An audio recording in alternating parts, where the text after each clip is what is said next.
चलो ग्रेचुटी का क्वेश्चन देखो। कह रहा है mister R retires from a company on 4 January 2020। यानी कि किस दिन रिटायर हो रहा है सर? वो रिटायर हो रहा है 4 जनवरी 2020 को, ठीक है। और उसके बाद से कह रहा है कि आफ्टर सर्विंग 16 ईयर्स, 16 साल का सर्विस करने के बाद, तो ईयर ऑफ सर्विस कितना दिया है? 16 ईयर्स, ठीक। और उसके बाद से कह रहा है कि at the time of retirement his basic salary was 88,000 per month. तो बेसिक सैलरी कितनी है? 88,000 पर मंथ। और उसके बाद से कह रहा है कि he was entitled to DNS allowance 16,000 per month. उसको डीए कितना मिलता है? 16,000 पर मंथ, ठीक। और उसके बाद से कह रहा है कि on the retirement he received 12 lakh as gratuity. उसको ग्रेचुटी कितना मिला है? 12 लाख का, यही था ना, ठीक।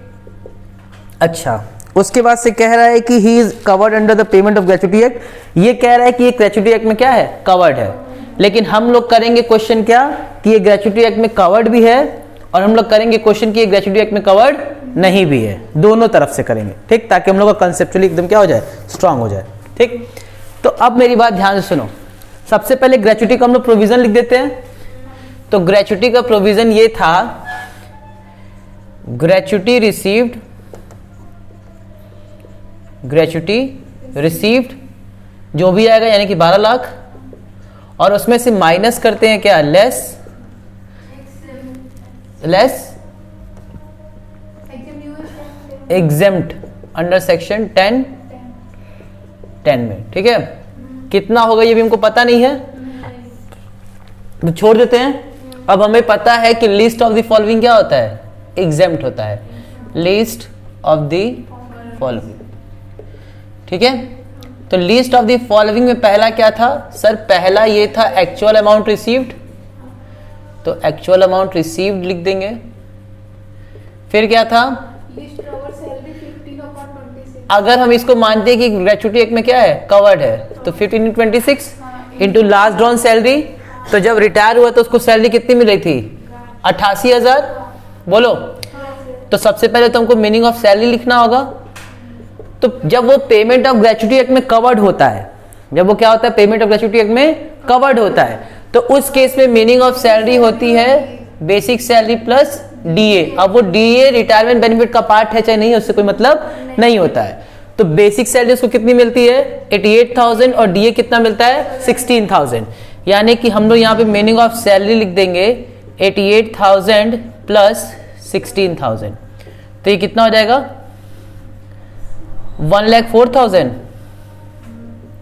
तो यहाँ पे हम कितना लिख देंगे? 1,04,000, ठीक।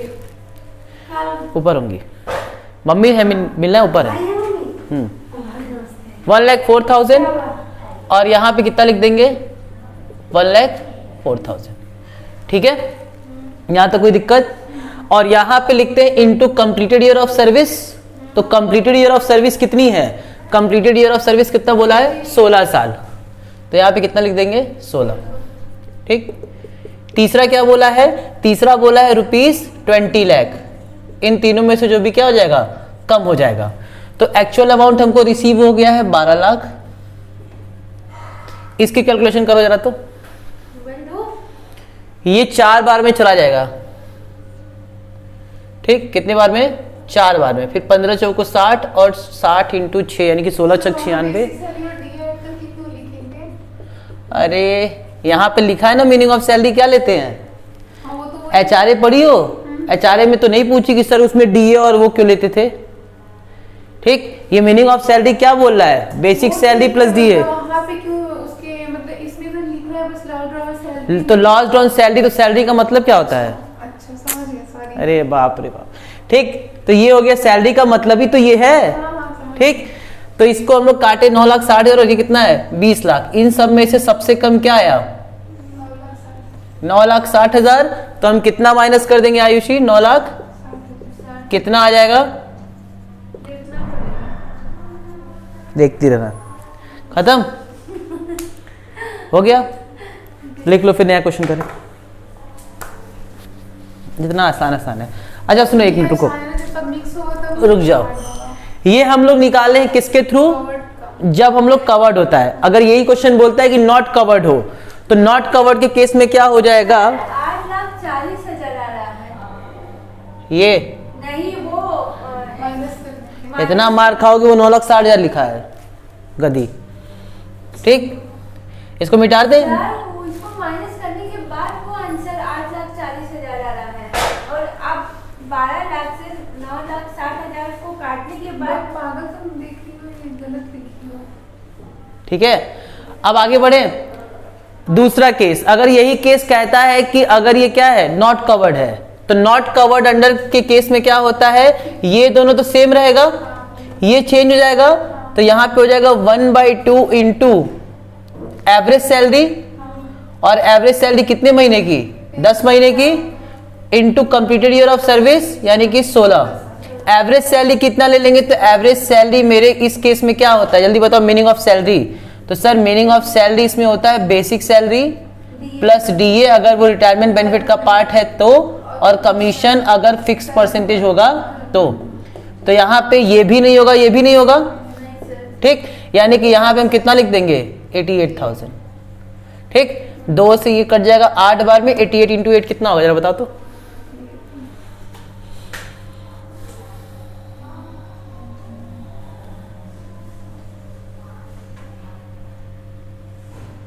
ये जब नॉट कवर्ड होगा,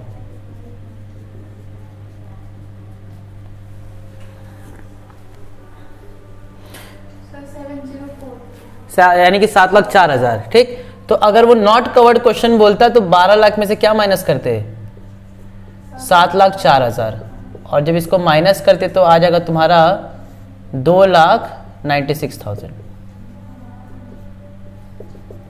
अगली बात समझ में, तो जैसा बोलेगा क्वेश्चन में उसके हिसाब से कर देंगे। ठीक, अब इसको नोट कर लो, दोनों ही नोट कर लो। ठीक है, फिर नेक्स्ट हम लोग आगे बढ़ेंगे।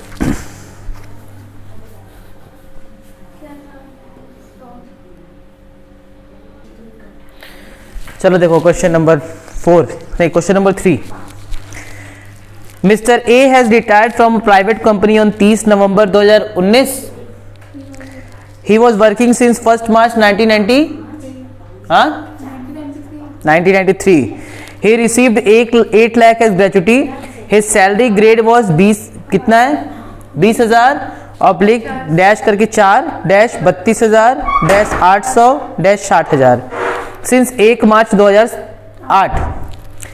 He was also getting DA at the rate 25% of basic salary. Calculate his exempted gratuity. और हमको क्या निकालना है, ग्रेचुटी का अमाउंट। क्लियर है, तो आओ चलो पहले क्वेश्चन देखते हैं क्या कह रहा है। देखो सबसे पहले तो हम लोग को पता है कि ग्रेचुटी कैसे का ट्रीटमेंट कैसे होता है, तो ग्रेचुटी जितना रिसीव हुआ होगा, तो इसको ग्रेचुटी कितना रिसीव हुआ है, 8 लाख। ठीक, उसमें से माइनस कर देंगे एग्जेम्पशन और अंडर सेक्शन 10(10). अब जरा बताओ, हमको ये नहीं पता है कितना एग्जेम्प्ट होगा। ठीक, तो अब हम लोग को लेकिन प्रोविजन पता है। प्रोविजन क्या होता है, प्रोविजन ये कहता है कि least of the following is exempt, least of the following is exempt. ठीक, तो 2 केस हम लोगों ने पढ़ा था।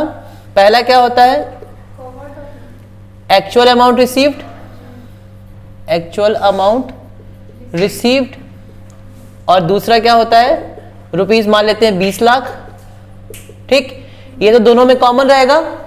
तीसरा वाला जो था वो अलग अलग था। तीसरा वाला क्या था, अलग अलग था। एक था कि वो पीजी यानी कि कवर्ड है, और एक क्या था, नॉट कवर्ड।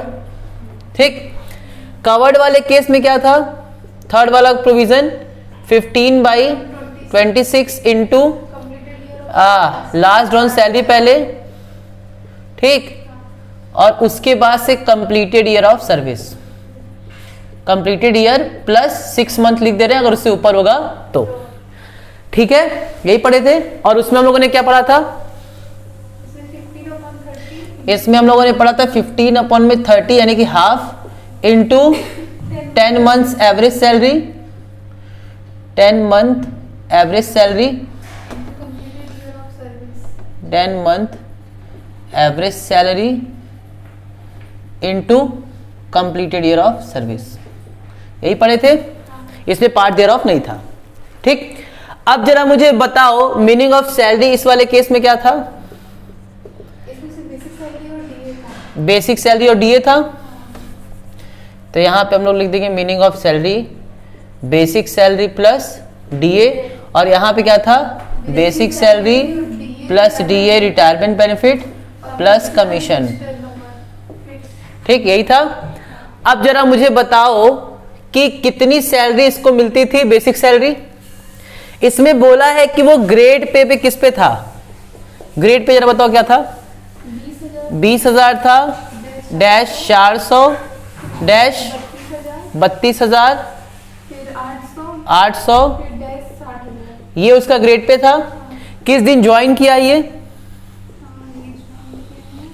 ज्वाइनिंग डेट 30 नवंबर 30 नवंबर 2007 2019 2008 होगा, सॉरी। किस फर्स्ट मार्च 2008। क्या है? 1 मार्च 1 मार्च 2008 को वो क्या हुआ है? ज्वाइन किया है। और रिटायर कब हो रहा है? रिटायर डेट सर रिटायरमेंट नहीं है। इम्पॉसिबल चीज तुम ऐसा बोलती हो ना, कभी कभी हमको लगता है। 30 नवंबर 2019 पहला ही दिन दिया है, अब पता नहीं कैसे देगा तुमको। 30 नवंबर 2019। ठीक, लिखा तो है, पहला लाइन पढ़ो पहले ही। तब। सर ये रिटायर नहीं लिखा था। ठीक है, लिखा है साफ साफ। ठीक, लिखा है, वो भी नहीं दिख रहा है क्या? ठीक, अब ये बताओ ज्वाइन किया है वो 1 मार्च 2008 को, और रिटायर कब हुआ है? 30 नवंबर। तो जब ज्वाइन किया होगा 1 मार्च 2008 को, तो उसकी सैलरी कितनी रही होगी? 20,000। 2009 में कितनी हो गई होगी? 20,400। 10 में 20,800। 11 में 21,200। 21,200। ठीक, 12 में 21,600। 21,600। 13 में 13 में 22,000। 22,000। 14 में 22,400। 22,400। 15 में 22,800। 22,800। 16 में 23,200। 23,200। 17 में 23,600। 23,600। 18 में 24,000। 24,000। 19 में 24,400। 24,400। और 2020 में 2020 तो आया नहीं, क्योंकि 30 नवंबर को रिटायर हो गया। यानी कि जब वो रिटायर हो रहा था तो उस समय उसको सैलरी कितनी मिल रही थी? 24,400। 24,400। ठीक, क्वेश्चन में डीए भी है क्या? 25%। तो इसी 24,400 का क्या मिला होगा? 25%। तो ये तो उसकी होगी क्या? Basic salary. और डीए कितना हो जाएगा? डीए हो जाएगा इसी का 25%। इसका मतलब कि इसका 1/4 यानी कि 6,100। इतनी बात समझ में आई? बोलो, याद तुम इतना लिखो, लेकिन अगर तुम थोड़ा तेज दिमाग के होगे तो देख लोगे 8 से लेकर के 19 तक में कितना साल हुआ? बोलो, 8 से 19 तक में कितना साल हुआ? 12 साल हो जाएगा। 8 और 19 का डिफरेंस 12 आएगा। 19 माइनस 8 कितना आता है? अरे कितना आता है 19 माइनस 8? 11। 11 आया है, और हर साल कितना बढ़ता है? तो 11 इंटू 4 कितना होगा? 4,400। इसका मतलब टोटल कितना बढ़ा होगा? 20,000 प्लस 4,400। तो सीधे कितना आ जाएगा? 24,400। हाँ तो डायरेक्ट वही लिख। डायरेक्ट इतना लिखना ही की जरूरत नहीं है, लेकिन इतना तुम लोग का दिमाग नहीं ना काम करेगा जब 19 में से 8 नहीं माइनस कर पा रहे हो तुम लोग। ध्यान नहीं दिया। ठीक, तो ध्यान दो। 19 माइनस 8 कितना होगा? 11। और हमें पता है कि हर साल कितना बढ़ता है? 4। तो 11 इंटू 4 कितना हो जाएगा? 4400, यानी कि 4400। तो ज्वाइन कितने से किया था? 20,000। और इतने समय में कितना बढ़ा होगा? 4,400। इसका मतलब 20 और 4,400 कितना हो जाएगा? 24,400। अब कुछ कहानी समझ में आई? बोलो। ठीक, तो यानी कि बेसिक सैलरी उसकी कितनी है 24,400 और डीए कितना मिलता है 6100। सही है ना? इसको जब जोड़ोगे तो 24 और 6 30,500 ये निकल गया। बोलो अब हम किसकी बात करें? इसकी बात करनी होगी ना। यहां पे भी जरा बताओ 10 मंथ एवरेज सैलरी का मतलब क्या होता है? पिछले 10 महीने की सैलरी। तो क्या 10 महीने तक उसकी सैलरी 24,400 थी एवरेज? क्यों? अच्छा हाँ एक साल हाँ थी 10 महीने तक उसकी सैलरी क्या रही होगी 24,400। 24,400। जब जरा मेरी बात सुनो ध्यान से, हर साल इंक्रीमेंट कब होता है? मार्च में। तो यहां पे भी कब हुआ होगा 1 मार्च 19 को। सर अप्रैल में होता है ना। यहां पे जब तुम्हारा ज्वाइनिंग हुआ है मार्च में, तो अगले 1 साल कब कंप्लीट होगा? मार्च में ही तो होगा। तो अगला वाला इंक्रीमेंट कब लगेगा 1 मार्च 2000। फिर 1 मार्च हर समय कब लगेगा 1 मार्च। तो यहां पे भी कब लगा होगा 1 मार्च 2019 को। अब ध्यान से मेरी बात सुनो, ये हम बना रहे हैं तुम लोग के लिए चार्ट। रिटायर वो कब हुआ है 1/11/2019 कि 30 नवंबर? 30 नवंबर। हाँ, खाली हम जो लिख देना लिखते चलो। किस दिन हुआ है 30 नवंबर को हुआ है। कि कब हुआ है 30 नवंबर को हुआ है। जरा बताओ हमारा साल कब शुरू होता है 1 अप्रैल को और उसका बढ़ता कब है 1 मार्च को। 1 मार्च से पहले कितना रहा होगा उसकी सैलरी? जब यहां पे 24,400 है तो यहां पे कितनी रही होगी इसके पहले 24,000। हमको 10 महीने की सैलरी लेनी है ना। तो जरा बताओ नवंबर से 10 महीना पहले कौन सा तारीख रहा होगा? 30 नवंबर से पहले 10 महीने पहले कौन सी तारीख रही होगी? फरवरी। 30 फरवरी नहीं होगी 28 फरवरी कितनी रही होगी? सर 10 महीने पहले का मतलब 11 में से आप 10 क्या कर दीजिए माइनस कर दिए। तो बेसिक चीजें हैं। बीकॉम सेकेंड ईयर में आकर के अगर तुम लोग 11 में से 10 नहीं माइनस कर पाओगे तो क्या करोगे जिंदगी में? कुछ नहीं। 11 माइनस 10 कितना होगा 1 होगा। यानी कि 1 का मतलब कौन सा महीना? जनवरी बोले थे जनवरी। जनवरी ऐसे बोलने से नहीं होगा। फरवरी जनवरी सब 12 महीना बोल दो, फिर कोई तो कोई होगा। ऐसे थ्रो ना होता है। कितना आएगा 1 जनवरी 30 जनवरी। जब यहाँ पे 30 नवंबर है तो उसमें से 10 महीना पहले आएगा तो क्या आएगा 30 जनवरी। ठीक, यानी कि 30 जनवरी को से लेकर के कब तक का निकालना है 30 नवंबर तक का। इतनी बात समझ में आ रही है? बोलो पक्का। अब जरा मुझे बताओ यहां से फरवरी और मार्च 2 महीने की उसको सैलरी मिली होगी? बोलो। तो 2 महीने उसको कितना मिला होगा? सर 2 महीने उसको मिला होगा 24,000 और 24,000। बोलो। इसके बाद से उसको कितना मिल रहा है?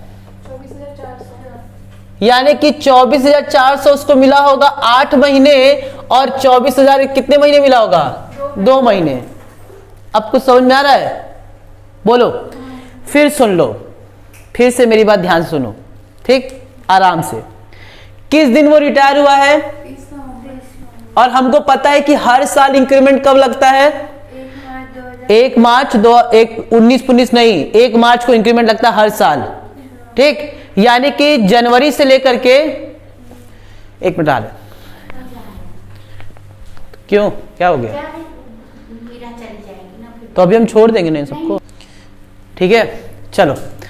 तो फिर से सुनो, रिटायर कब हुआ है? 30 नवंबर। तो इससे 10 महीने पहले का हम लेंगे एवरेज सैलरी। तो 30 नवंबर 2019 से 10 महीने पहले कौन सी तारीख होगी? 30 जनवरी। अब मुझे ये बताओ 1 मार्च को इंक्रीमेंट लगा है ना, तो 1 मार्च के बाद उसको कितना मिलता होगा? और 1 मार्च से पहले कितना मिलता होगा? तो बताओ 30 जनवरी से 1 मार्च में उसको कितने महीने की सैलरी मिली होगी? 2 महीने की ना। 2 महीने का मतलब क्या? 2 महीने का मतलब 24,000 उसको मिला होगा 2 महीने। ठीक, इतनी बात अब समझ में आई? बोलो। ठीक, अब 1 मार्च से उसका इंक्रीमेंट लग गया, अब उसको कितने महीने मिली होगी सैलरी? 8 महीने। तो 8 महीने हम लेंगे 24,400 और 2 महीने ले लेंगे हम 24,000। ठीक, तो इसका मतलब कि सर यहां पे हम लिखेंगे 48,000 उसको मिली होगी।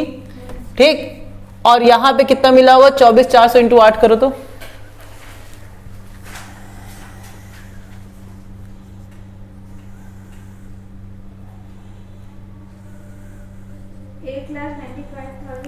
200, यानी कि 1,95,200। इन दोनों को जोड़ लेंगे, जोड़ के बताओ कितना आएगा? 48,000 और 1,95,200।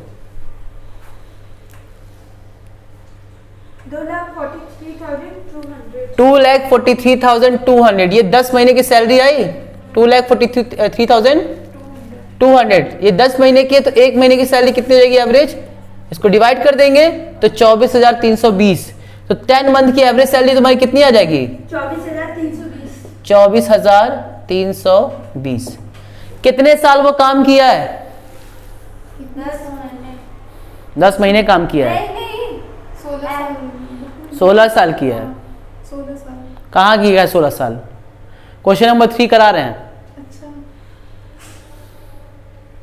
सर, वो 2008 से 19 तक का निकाला। हाँ, अब सही बोलिए। 2008 से 19 तक कितना साल हुआ? 8, 9, 10, 11। बताओ कितना साल हुआ? 11 साल। अभी तो निकाले थे। हाँ सर निकाले। 19 साल माइनस 8 साल कितना आया था? 11 साल। 11 साल इंटू 4 किए थे कितना आया था? 4400। ठीक, चलो कल से तुम लोग बादाम खाना शुरू करो। हाँ सर। 0 से 0 कट गया। सही तो बताइए, 11 साल ही है। 11 साल इतना टाइम क्यों लगाना है? अभी तो हम लोग कुछ देर पहले ही किए थे। अभी कुछ देर पहले ही तो किए थे 11 साल। तो फट से बोलो कि 19 में से सर 8 पहले ही आप कर चुके थे। इतना टाइम है? 19 अच्छा 8 अच्छा ऐसा। ठीक, यहाँ पे देखो कितना आएगा, इसको जरा करो फटाक से। 2432 इंटू 15 इंटू 11। 2432 into 15 into 11।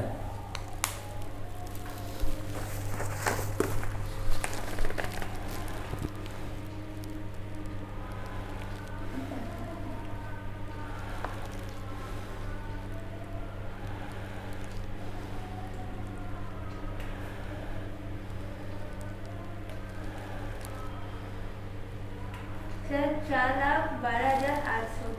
कितना? 4,12,800।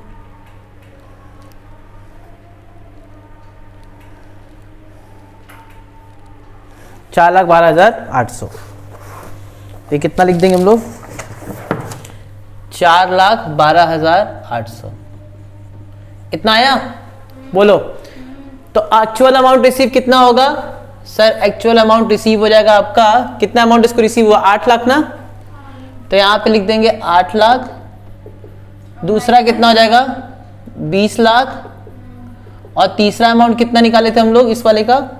4,12,800। इन तीनों में से सबसे कम क्या है? 8 लाख। वाह, नहीं कहाँ जाए हम तुम्हारे से दूर, ये बताओ भाग के। नहीं, अभी आप फिलहाल मत जाइए कहीं। 8 लाख है, तो 8 लाख में से कितना माइनस कर देंगे?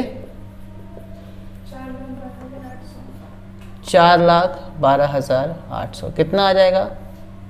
0 0 2, 9 में से 2 हो जाएगा 7। 32,000। 3,27,200। ये तुम्हारा हो जाएगा ग्रेचुटी। इस वाले का तुम लोग निकालो। किस वाले का? इस वाले का गलत निकला तो मराई होगी तुम लोग। नहीं